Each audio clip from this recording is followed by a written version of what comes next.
Hello, Craig Thompson Wood here, and back for a turn 3 of the Duel of Ages 2 Triad25 campaign.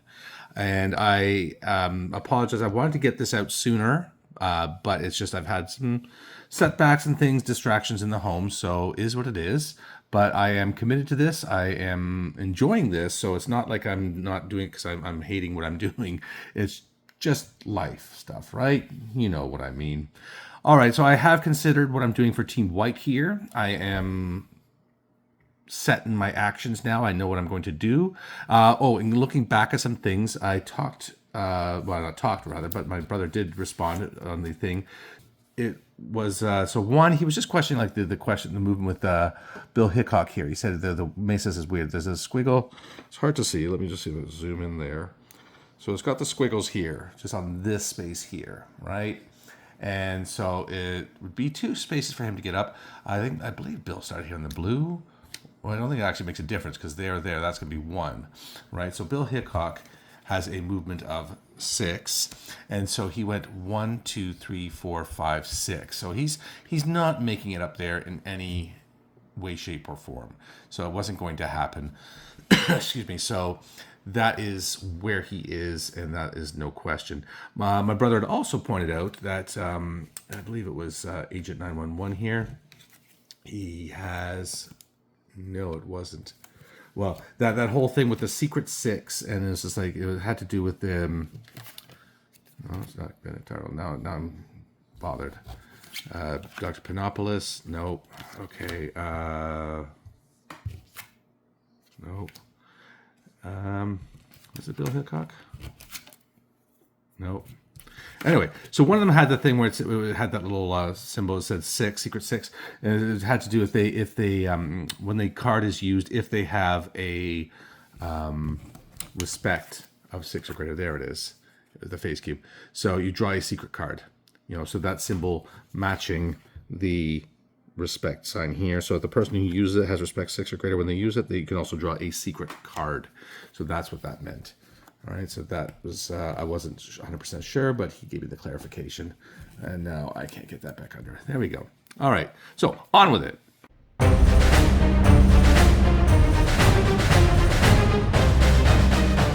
So the Dr. Panopoulos is kicking things off. I like to go in order of respect. If it doesn't make any difference as to who goes first. And in this case, I don't think it is going to make any difference as to who goes first. So I like to go in order of respect just to make sure that I don't forget anybody. Lord knows I make enough mistakes. So Dr. Panopoulos, his plan was to try and get down into here, get into the vault, steal their stuff, because he's really good at just distributing it to all his pals. So he has only a movement of 5, but he's under Sheridan. Oh, actually, so sort of free action stuff, because let's not forget. So let's look at Dr. Panopoulos here. And it says, one allied character in Panopoulos' space challenges intellect versus 5. On squeak or better, the ally gains an experience marker. So that's why I wanted Sheridan on the space with Dr. Panopoulos here to go for those experience markers. Now, we've seen the experience markers where Commodore Blaylock used one, rather unsuccessfully last turn, but they're these tokens here, and they add +1 to most of your stats. So looking at Sheridan then, so it's a test of intellect versus 5. His intellect is 6, so it is an attacker better by 1. Now, as did last time, I am going to be shuffling the combat cards, the challenge cards, back into the deck every turn before the turn starts, just to make sure that, not to make sure, but just to give the opportunity for those cards to come back again, because some cards are, the critical everything success and the critical everything failure. So I just like to always have the chance of those coming up. So here we go. So Sheridan's intellect is 6. It's the attacker better by 1 versus an intellect 5 challenge. An attacker better by 1 is an amaze. So doesn't matter. It just had to be a success. So Sheridan gets the experience marker, which it is now the free action phase still. So if Sheridan wanted to, could use that, but is not going to. And that is it for the free actions. No other people in the thing have free. Well, I guess Panopoulos also has the thing where he can give one of his unrevealed cards to an ally anywhere on the map. Now, there are more allies on the map. Let's remind ourselves that Panopoulos has a staying hand. If the condition below is true at the time that you have this card, reveal one card and set it aside. It provides one achievement. Have 3 enemy characters, not henchmen, in your prison at the same time. I think that's achievable. I mean, we can certainly get 3 people into the prison. If, not that this is a super combative team, but once Reaver gets out here, and Reaver is, a battle suit. I mean, that's what Reaver's for. So we'll hold on to that for now. It doesn't have to be with anybody else. So Panopoulos will hold on to that. And so that's going to be it then. And, actually, no, sorry, there is one more thing. Benedict Arnold could unleash his camel, right? So giving him 7 speed. Now, Benedict Arnold is up here. Let me just move this card out of the way. Benedict Arnold is here. So 7 would put him 1, 2, 3, 4, 5, 6. So he has... Oh, what? Benedict Arnold has 7 movement to begin with. How's he so fast? Okay, so, Benedict Arnold doesn't need his camel, so that, and he doesn't have any sort of benefits with it.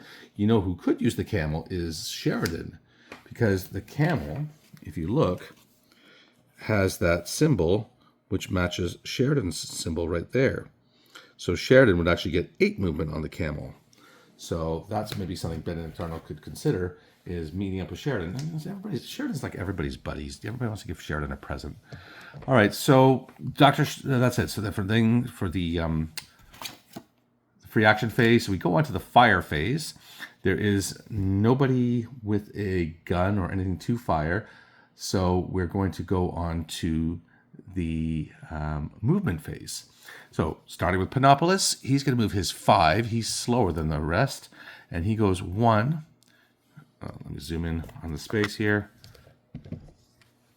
So Panopoulos is down here. So he comes under Sheridan. Starting here, he's 1, 2, 3, 4. So he's going to have to stop there. He has to test during the adventure phase to try and break into the black base. Okay, and then Ace Cannon. Ace Cannon is already up here. So he is going to challenge one of these things here. So we have Panopoulos and Reaver are our future characters. So do I want them, am I aiming for them to be +1 in advanced stats, or +1 to hit, or +1 movement? I am going to go with the movement because, that's actually a really good idea, because Dr. Panopoulos and Reaver are both only 5 movement, so that's going to make a big difference to them. And then 1, 2, 3, 4, 5, 6, 7. Yeah, and then Benedict Arnold can also make it in there and try and just drive that one home. So Ace Cannon is going to go and challenge that labyrinth. Okay, Sheridan, he is going to continue hanging with Dr. Panopoulos here, so he's got lots of movement. Definitely can just come here with Panopoulos. They both have enough respect to be able to get through the high gate, so it's a challenge of 7. They both have 7 respect, so it's not an easy one, but it's their best. They're not going to make it. They're not going to make it as easily through the main gate. And while they both have a card for the low gate, that's also coming all the way around. They're going to just try their luck here to see if they can make it through the high gate. Okay, and zoom back out. Then we have Benedict Arnold, and as we said, Benedict Arnold has 7 movement and go 1, 2, 3, 4, 5. 1, 2, 3, 4, 5, 6, 7. Not going through walls again. 1, 2, 3, 4, 5, 6, 7.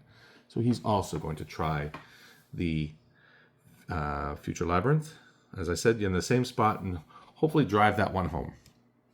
And then Robin Hood. And Robin Hood, he has 6 movement, so he's not going to quite make it, but you know what? We'll start moving him in that direction just as some insurance. So 1, 2, 3, 4, 5, 6. So he's just going to come in there. And if need be, I mean, he can go somewhere else, but for now, nothing saying that Benedict Arnold and Ace Cannon are both going to be successful. Now, Leah Vestry. Now, remember, Leah Vestry is split into two. She's the test subject, and there's two of her. So we have number 1 here and number 2 here.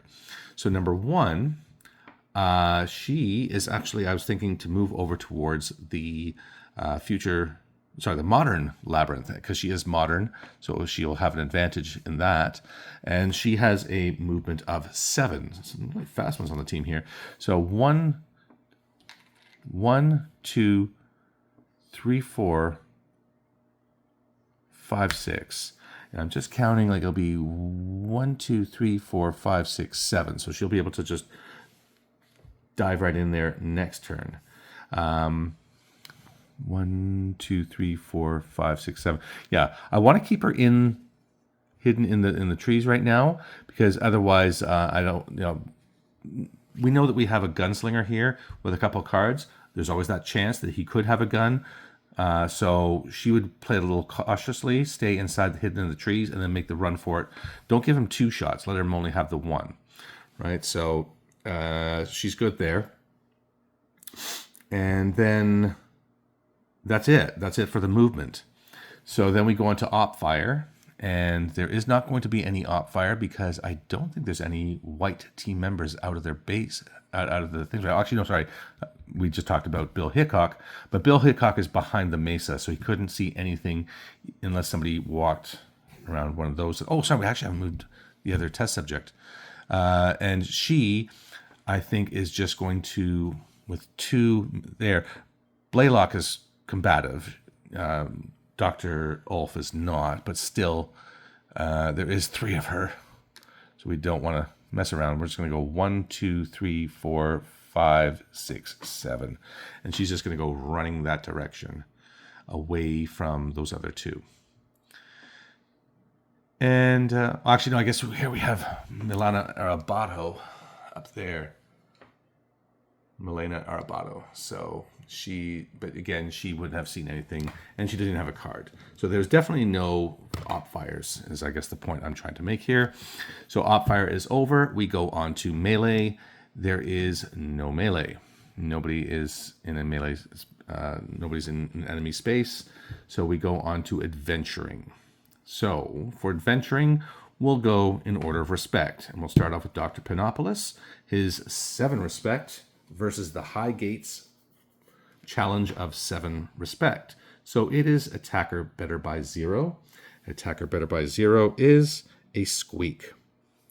So let me just refer to the rules quickly to find out what that means. Okay, it says on a squeak or better, you successfully enter. So Dr. Panopoulos has made it inside the black team base. And now we'll go on to Ace Cannon. Ace Cannon is in the Futuristic Labyrinth underneath Benedict Arnold here. So we have those 2 in the same spot. So Ace Cannon is going to challenge the Futuristic Labyrinth. And drawing a card here. And the labyrinth is For the People. The freedoms established on Beitayang lifted that world to greatness. Could you do better? So you see the challenge is 6 justice. And the symbols are nothing that match anything that Ace Cannon has. So that's unfortunate.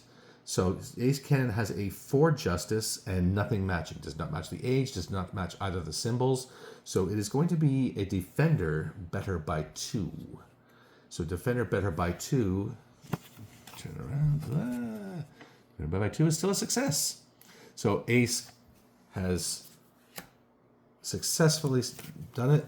So the card says, your constitutional checks and balances allow individual freedom to blossom. So he gets his token onto the board. Let me find the tokens. Okay, so the token goes down there. He gets 1 yellow or common card. So 1 secret or common card. He will take... I think he'll take a secret. You know, the common cards tend to be more combat weapons, and secret, I think. While he's an athlete, I don't really Yeah. Let's see anyway. So he gets a modern blowgun. Got a weapon anyway. So make no damage challenge. Target takes poison damage depending on the success of the hit. Squeaker worth 0, pass 1, amaze 2. Machines or bots are immune to poison. So it only has 2 range though. Okay, so he has a modern blowgun. It's 1 strength and 5 intelligence. However, looking at Ace Cannon here, he has a 6 strength but only a 4 intelligence. So he is unable to use this. So Ace is not smart enough to use a blowgun. Well, to be fair, 5 intelligence, I mean, that's a pretty complicated blowgun. All right, anyway, so he successfully did the mission. So he is going to be dismissed, and he is going to go to a green dome. So I'll take him off here. And green dome, the only green domes, let me come back to the center and pan out to show the only green domes on the map currently unoccupied are the 2 over here. So he will go to, well, I don't really think there's much point to go to this one right now. So he'll take the closer one to the labyrinth. So he's gone down over here, which now leads us to Sheridan. Sheridan is waiting his turn to get in here with Dr. Panopoulos. So he's seeing if he can match the success of Dr. Panopoulos, and in fact of all his teammates so far. It's been a very successful adventuring turn for Team White. So he is a 7% challenge. So it is an attacker better by 0. And he too has made it inside the base. So Team Black now has 2 invaders inside their base. Not good.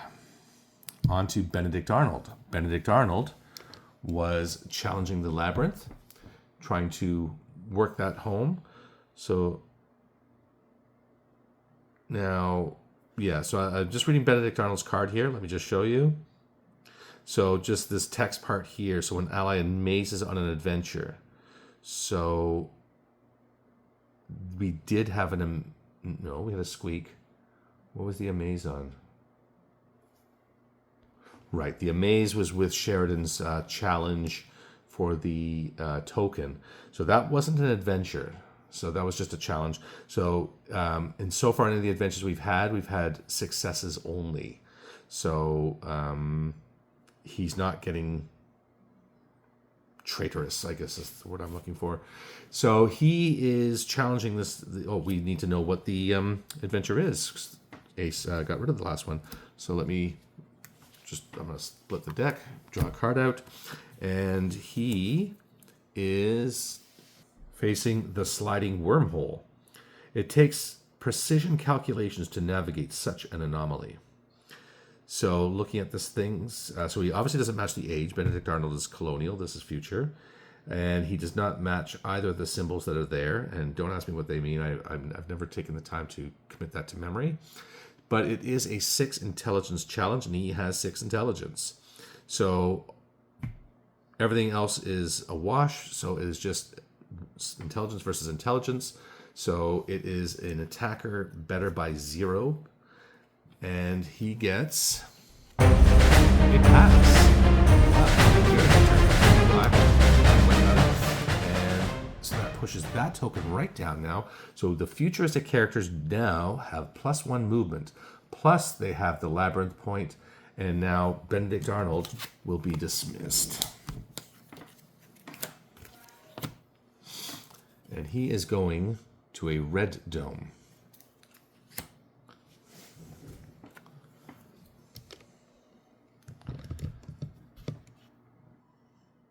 So when looking at the map, there is only 1 red dome available, which is down here, still infecting Team Black's base.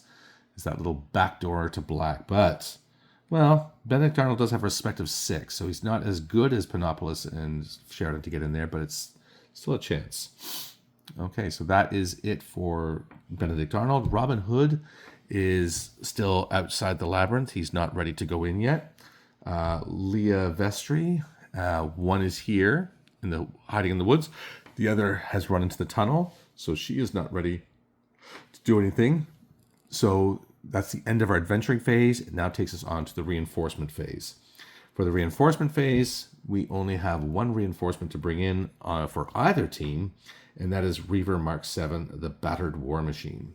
So Reaver Mark 7 is making their debut onto the battlefield and going to a black dome.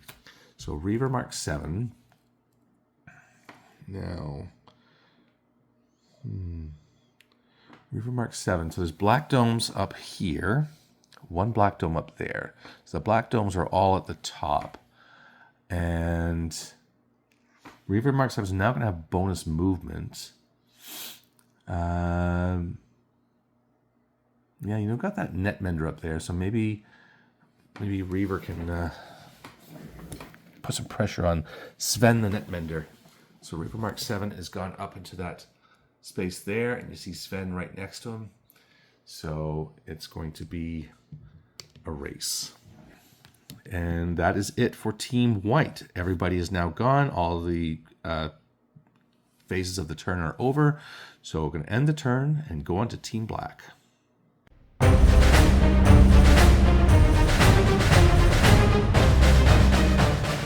Okay, I have mentally mapped out Team Black's moves for turn 3 here. And again, as I've done for Team White, I go in order of respect, just unless there is reason to not. So I'm going to start off with Commodore Blaylock. Commodore, and I realized I was calling him like Captain Blaylock. And so Commodore, here's a Commodore, is going to use his 6 movement, and he's actually going to run for Lith's Lair. And he's going to go 1, 2, 3, 4, 5, 6.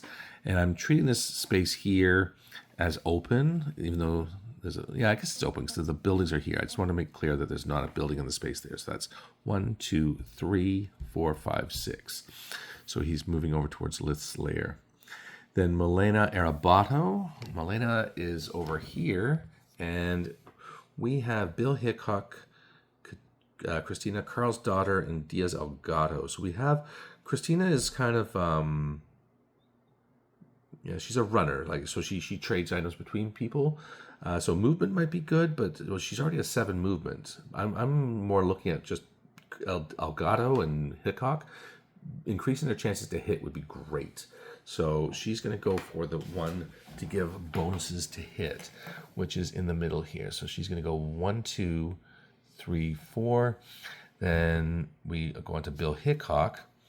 And Bill is down here, and we discussed last time that he's coming up here. And he's going to be, I guess he can go inside that hut. I mean, I'll have to look at it. Clarify the rules if somebody knows the rules on that. Mark, I'm looking at you. If he's in the hut, can he shoot out of the hut? Because the point being is I just want him there in the sniper role. I can put him there, but that just gives him a little bit more range and things. That's my intention. It makes sense. You poke your head out a window or whatever. Then on to Agent 911. Agent 911 is over here, and I had a snazzy idea for him. He moves 6, and he's going to go 1, 2, 3, 4, 5, 6. And just tuck around back here behind the corner of Lith's Lair. Then Carlsdottir, Christina Carlsdottir, is up here near the Colonial, and she is Colonial and has a 7 movement, so she can go 1, 2, 3, 4, 5, 6, 7. And unfortunately for the rough in here, means that she's unable to quite make it in there at this turn. And Diaz Elgato. Now that I'm saying that, they could get as lucky as you know what? My original intention was to put Elgato into the Ancient Labyrinth. I was now doubting myself, but I shouldn't, because we know right now that the reason I wanted Elgato down there is you have this Dragon Sprint thing, which Commodore Blaylock had failed. So Elgato is very good at this kind of thing. So he's going to go 1, 2, 3, 4, 5, 6, 7. So he's going right in there. he is going to take that on because he is good at this kind of thing. It is a wits challenge, and he has a very high wits. So not wits, it's a react. So he is good for that challenge. And then finally we have Sven the Netmender. He just wants to get away from Reaver Mark 7. So he has a 6 movement. It goes 1, 2, 3, 4, 5, 6. He's just going to come down there. 1, 2, 3, 4, 5, 6. So yeah, Reaver will be on his tail, but Sven has the head start. So Sven has ended up there. You can see Agent 911, and then Reaver Mark 7's up there. So that is it for the movement. Oh, no, sorry. You know what? I somehow skipped over Maria Ulf. And Maria Ulf, with her item, she has the Wasp, which gives her +2 on enemy team-based adventures. This is definitely what she wants to do then. And she's quite close to the base. So she will go 1, 2, 3, 4, 5, 6. So unfortunately, she doesn't quite make it. One more space. If she had one more movement, one more space closer, she could have made it to the white team base and tried to get in. But as it is, she did not. So that'll be next turn. And that is it for movement. So looking at the thing, next on up, we have Upfire. Upfire. Upfire. And none of the white team has anything with which they can upfire. So we move on then to melee. And there are no enemies sharing any hex, so there is no melee. Finally then, we get onto the adventuring. So with adventuring, Commodore Blaylock is running. We go into Milena Arabato. So coming down here, Milena Arabato in the Colonial Labyrinth. Cut the deck, and she is facing Attacker Better by 0. All heroes are created equal. At least Lith will treat you as such at this moment. This challenge ignores the character's rating. Simply use the Attacker Better by 0 line on the challenge result. No bonuses or penalties of any kind can be applied, including experience. So, Milena Arabato facing off against Attacker Better by 0, and it is a success. So she has passed Lith's challenge, and the black team gets a point on the board in the Colonial Labyrinth. And so Milena is then dismissed, and she goes to a yellow dome. So she's going to a yellow dome. Let's come back. Zoom out. So we have a yellow dome, a yellow dome, a yellow dome, a yellow dome. So we have a few yellow domes. I think that Milena... because I was wondering why Benedict Arnold was in a dome here, but that's because he just successfully completed a labyrinth. So if she goes there, 1, 2, 3, 4, 5, 6... take her a couple turns to get down. I'm worried about the yellow base. She may need to help repair some things. And actually, you know what? Sorry, I never read the card for the thing. So it was a success. Success. So it says, put the token down, which I did. She's dismissed, which I'd done. But she also gets a common or a secret card. Milena Arabato is not super combative. I mean, she has a good aim if you can get her a gun. And she can ignore mental abilities, but she cannot receive cards, but can give away cards. So she's going to take a secret card. And her secret card says, right where we want them. You can play this card immediately when the conditions are met. If the owner of this secret is alone without allies in a space containing 2 or more enemies, she triggers an ambush. Set up to 4 allies, not sentinels. Up to 4 allies. The secret owner can then be moved to any unoccupied dome if wished. So she has the ability to drag in some buddies to a fight here. Or she can just use that card to get into maybe a white base. And then Bill Hickok has no adventuring. Agent 911 has no adventuring. Christina Karlsdottir has no adventuring. Maria Ulf has no adventuring. Elgato. So we're on to Diaz Elgato. And so looking again at the adventure for the Dragon Sprint. He's a very hungry dragon, but he'll give you a head start. So it's a 7 react challenge, and Diaz Elgato does not match any of the symbols, does not match the age, but he does have an 8 react, so it is an attacker better by 1. And with an attacker better by 1, he has also failed. This dragon is becoming a bit of a nuisance. So Blaylock failed, and he failed, but not as bad as Blaylock. So it's just a failure. You're dismissed. You gain a good view of the dragon's esophagus. So he is dismissed. Goes to a black dome. Well, I think his pride was hurt. He's just going to go back and try that again. Unless Leah Vester gets there first. All right, so that's it for him. And then Sven the Netbender has nothing to do. So that officially concludes. There's no more reinforcements to bring on for Team Black. So that is it for turn 3. So if I've made any mistakes, please let me know in the comment section below. If you're enjoying, please let me know in the comment section below. If you like what you're seeing, please remember to hit the like button and subscribe. It does help the channel. Really do appreciate all the things, and hope you're enjoying it, because I am enjoying playing this. And until next time, I'm your host, Craig Thompson Wood, saying thanks for coming to the classroom.